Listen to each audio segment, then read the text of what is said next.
Hi friends, Radhe Radhe, good morning. तो कैसे हैं आप लोग? वेलकम बैक टू अंदर episode of the comic farming blog. तो मैं हूं आपका होस्ट अंदोष शंभू यादव। तो कैसे हैं आप लोग? मैं आशा करता हूं कि आप लोग बढ़िया होंगे। और अभी सुबह सुबह 6 बज रहा है और आप देख सकते हैं कि हमारे घर के बगल में जो पैन है उसका सफाई कराया जा रहा है। और देखिए, जैसा कि मौसम विभाग पूर्वानुमान लगा रहा था कि बारिश हो सकती है और वही आप हुआ। मतलब परसों और कल अच्छा बारिश हुआ। जो हमारे खेत में आपको दिख रहा होगा, जो हमारा खेत है वो भीग चुका है, वो पूरा देख रहे हैं, मिट्टी गीला गीला होगा। और देखिए, पानी यानी बारिश छूटने के बाद लोग अपने रोज़मर्रा के काम में निकल चुके हैं। तो आज ट्यूसडे है और आज हमारा ऑफिस खुला हुआ है। फिर भी सुबह सुबह हमने सोचा कि कुछ ब्लॉग आपके लिए शूट कर लिया जाए, क्योंकि कल 1 मई था, मज़दूर दिवस था। और मज़दूर दिवस के चलते कल हमारा ऑफिस बंद था। तो ये देखिए, ये हमारा कबूतर है। और देखिए बगल में दिखाते हैं आपको, ये जो हमारा है वो 2 नया कबूतर, यानी कि हमारे कबूतर ने अंडा दिया था, उससे ये 2 जो ब्लैक और आपको ग्रे कलर का जो कबूतर दिख रहा है वो बड़ा होकर अब दाना चुग रहा है। और अब देख सकते हैं कि कितना आनंद आता होगा। कोई भी अपने पालतू जानवर या पक्षी आप पालिएगा और उसे सुबह सुबह खाना देना या उसे देखना, बहुत आनंद आता है उसे देखने में। और प्रकृति इसी बहाने आपके नज़दीक रहती है। और सुबह सुबह मैं भी अपने कबूतरों को दाना देता हूँ और वो देखिए चारों तरफ घूमते रहता है। और इसी तरह कुल मिलाकर हमारे कबूतरों की संख्या 7 हो गई है, जिसमें एक कबूतर जो है फीमेल कबूतर वो अंडा दिए हुए है, यानी अंडा से रहा है। तो उम्मीद है उसमें से भी 2 बच्चा निकलेगा, यानी कि हमारे कबूतरों की संख्या लगातार बढ़ रही है। और ये देख सकते हैं, ये जो कबूतर है ये मेल कबूतर है, वो अपने घोंसला यानी ऊपर अपने घर पर बैठा हुआ है। और ये हमारे घर यानी खिड़की का छज्जा है, उस पर हमने इसका रहने का व्यवस्था कर दिया है।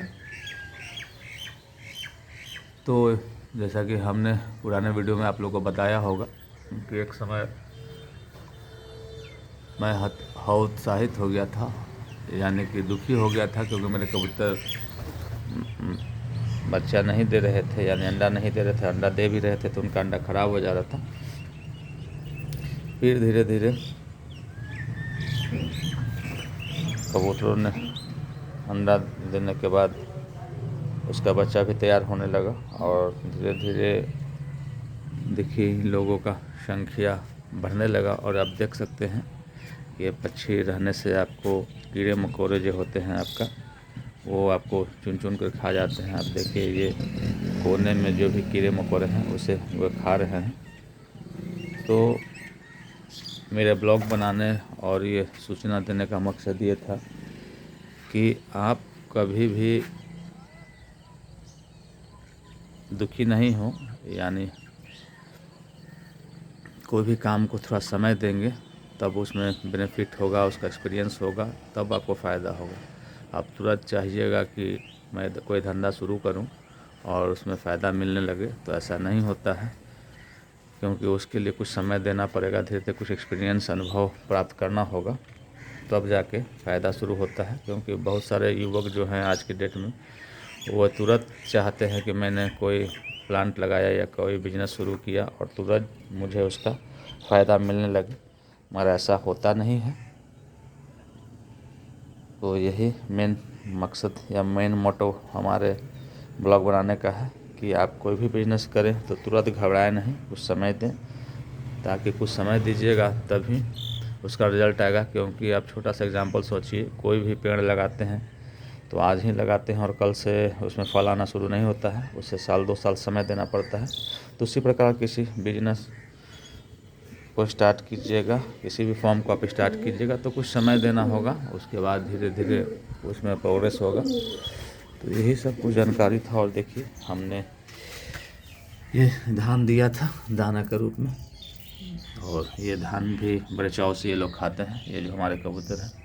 और ये हमारा जो धान है वह हमारे खेत में ही जो हमने लगाया था, जो हमारे पुराने व्यूवर्स हैं, सब्सक्राइबर्स हैं, वो जानते होंगे कि हमारे खेत में जो हमने पीछे धान लगाया था उसी में से कुछ धान हमने थोड़ा सा इन पंछियों के लिए रख लिया था। और देखिए कितना नज़दीक आ जाते हैं ये हम लोग को, क्योंकि ये धीरे धीरे पहचान गए हैं और घुल मिल गए हैं।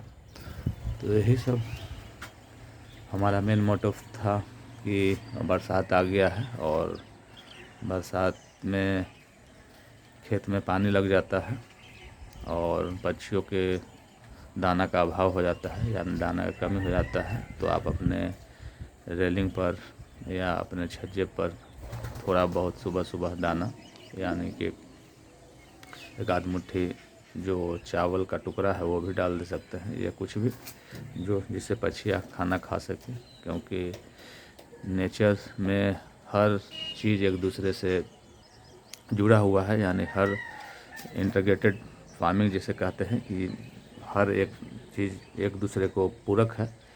तो उसी तरह है, और आपको पंछियों का मदद करना चाहिए, यानी दाना देना चाहिए, क्योंकि धीरे धीरे पेड़ की संख्या घट रही है।